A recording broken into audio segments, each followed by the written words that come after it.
1500년대 말 조선시대 개성에 김희라는 선비가 살고 있었습니다. 어느 날 김희의 어린 아들이 유괴를 당합니다. 아이를 유괴한 범인은 아이를 이런저런 술수로 속이고 유인해서 끌어들여 납치했습니다.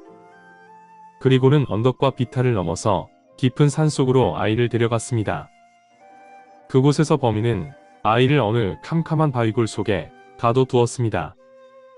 아이는 나가고 싶어 울부짖었지만 바위굴은 나갈 수 없게 막혀 있고 빛이 들어오지 않아 아무것도 보이지 않았습니다. 무서움에 울고 떨고 소리를 지르면서 도움을 청하기도 했지만 깊은 산속에 숨겨진 바위굴은 사람은커녕 짐승들도 찾을 수 있는 곳이 아니었습니다.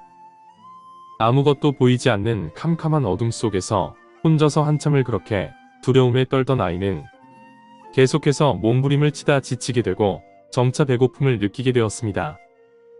아이가 배고픔을 느끼게 되었을 무렵 바위굴의 통로로 누군가 그릇을 하나 가져다 주었습니다.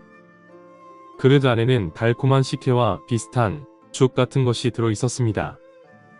어둠 속에서 배고픔에 떨던 아이는 본능적으로 그 죽을 마셨습니다.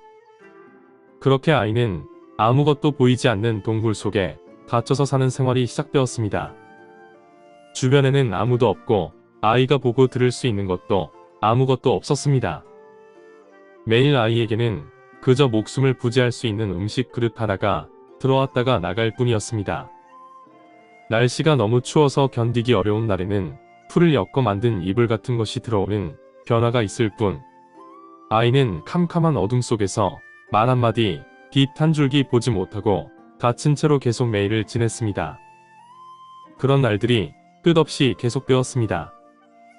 그러던 어느 날 재령의 장수산에서 광산을 개발하고 있던 사람이 철광을 캐기 위해 굴을 파고 있었습니다. 그러다 우연히 아이가 갇혀 있던 바위굴을 뚫게 되었습니다. 굴을 파던 사람은 깊은 바위굴 속에 사람이 있는 것을 보고 놀라서 아이를 구조했고 수소문 끝에 아이의 아버지인 김희는 아이를 되찾게 되었습니다. 아이를 되찾고 나서 보니 아이가 아무것도 없는 굴 속에 갇혀서 왜 그래야 하는지도 모른 채 오직 매일 죽 한 그릇씩만 먹으면서 계속 지냈던 시간은 무려 6년이었습니다. 아이는 몸은 그런대로 멀쩡해 보였지만 정신은 완전히 망가져 있었습니다. 김희는 온 힘을 다해서 아이를 회복시키기 위해 노력했지만 결국 2년 후 아이는 죽고 말았습니다. 이 이야기는 조선 광해군 때 유몽인이 편찬한 설화집 어우야담에 실린 것으로 그 내용이 무척 이상합니다. 도대체 범인은 무엇 때문에 김희의 아들을 유괴해서 6년 동안 아무것도 보이지 않고 들리지 않는 곳에 가둬둔 것일까요? 어우야담에서는 범인이 아이를 잡아 태자귀를 만들려다 실패한 것이라고 추측합니다. 조선시대 실학자 이익은 성호사설에서 태자귀는 명이 남아있던 아이가 죽은 뒤 귀신이 되어 나타난 현상이라고 합니다. 이 태자귀가 무당에게 내리면 영험하기 때문에 인위적으로 만들기도 했다는 괴소문이 돌기도 했습니다. 그런데 이때 사용하는 방법이 아주 악랄했다고 합니다.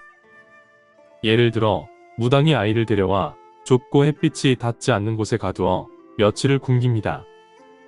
그러다 아이가 배고픔에 울다가 거의 실신지경에 이르면 먹을 것을 아이 앞에 가져다 줍니다.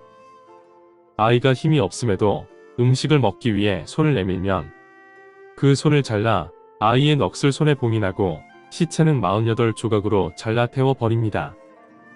이후 아이의 손을 작은 괴짝에 넣고 99일이 지나면 아이의 영혼을 부릴 수 있다고 합니다. 어린아이 귀신은 사람에게 붙어서 사람의 기륜과 먼 곳에 이를 무당의 질문에 따라 응해 알려준다고 합니다. 이 어린아이의 귀신이 돌아다니며 집집마다 방문해 제자가 되어 드릴까요? 하고 가느다란 목소리로 말하는데 이때 그 집 부인이 그렇게 하라고 응답하면 아이 귀신은 붙어서 떠나지 않게 되고 부인은 태자귀가 붙은 무당이 됩니다. 대신 응답하여 허락하지 않으면 절대 붙는 일은 없다고 합니다. 불교에서는 이 태자귀, 곧 어린아이의 영혼을 저승으로 천도하기 위해서는 지장보살이 힘이 필요하다고 합니다. 지장보살은 부처가 없는 세상에서 모든 중생의 행복을 책임지는 보살로 아기의 영혼 천도를 위한 지장보살을 태안지장이라고 부릅니다. 태안지장은 오른손에는 지팡이를 짚고 왼손으로는 아기를 안고 있는 모습을 하고 있습니다. 태안지장의 모습은 다음과 같은 불교설화에서 유래합니다. 불교에서 인간이 죽으면 이승과 저승 사이를 흐르는 삼도천이라는 강을 건너야 합니다. 그러나 어려서 죽은 아이들의 영혼은 이승에서 부모와의 연이 깊지 못해 혼자서 이 강을 건너지 못합니다. 대신에 이 어린 혼들은 강가 모래밭에 머물며 부처님의 공덕으로 강을 건너길 빌면서 탑을 쌓습니다. 그러나 하나의 탑이 완성되어 갈 때쯤이면 저승의 도깨비들이 나타나 호통을 치며 쇠방망이로 탑을 부숴버립니다. 애써 쌓아 올린 탑이 무너져 내리면 어린 영혼들은 그만 모래밭에 쓰러져 서럽게 울다 지쳐서 잠들어 버리게 됩니다.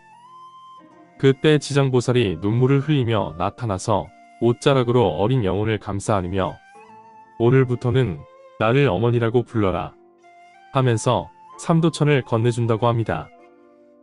지금까지 드라마 악귀를 통해 널리 알려진 태자귀에 대해 알아보았습니다. 귀신이 무섭다고들 하지만 사람까지 죽여 제 욕심을 채우려는 인간이 악귀보다 무서운 존재인 것 같습니다. 구독과 좋아요는 사랑입니다.